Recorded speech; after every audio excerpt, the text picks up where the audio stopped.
বেশ কয়েকদিন ধরেই চলছিল টানাপোড়েন। নেইমার আল হিলালে থাকছেন নাকি থাকছেন না তা নিয়ে চলছিল গুঞ্জন। অবশেষে ভাগ্য অন্বেষণে চূড়ান্ত সিদ্ধান্তটি নিয়েই ফেললেন নেইমার। সৌদি আরবের পাট চুকিয়েছেন তিনি। আল হিলালের সঙ্গে চুক্তি থেকে বেরিয়ে গেছেন ব্রাজিলিয়ান সুপারস্টার।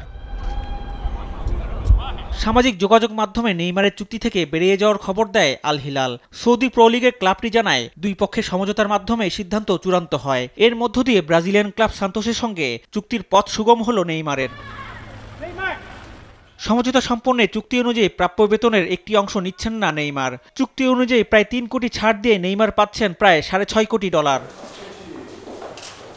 আল হিলালের জার্সিতে অবশ্য নেইমারের যাত্রাটা সুখকর ছিল না। 7 ম্যাচ খেলে করেন মাত্র একটি গোল, সেটি 2023 সালে 3 অক্টোবর এএফসি চ্যাম্পিয়ন্স লিগের গ্রুপ পর্বের ম্যাচে নাজাসি মাজানদারানের বিপক্ষে।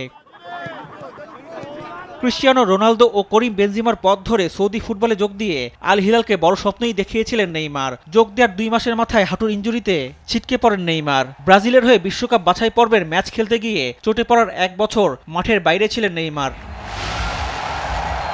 চোট কাটিয়ে ফিরে গত অক্টোবর ও নভেম্বরে 2 ম্যাচে অল্প সময়ের জন্য মাঠে নেমে আবারও চোটে পড়ে ছিটকে যান ফুটবল থেকে। এরপর থেকে নেইমারের সৌদি আরব ছাড়ার গুঞ্জন। আলোচনায় আসে নেইমারের প্রথম ক্লাব সান্তোস। ব্রাজিলের ক্লাবটির আশা নেইমার ফিরছেন সান্তোসেই। রিফাত আঞ্জুম, দেশ টিভি, স্পোর্টস ডেস্ক।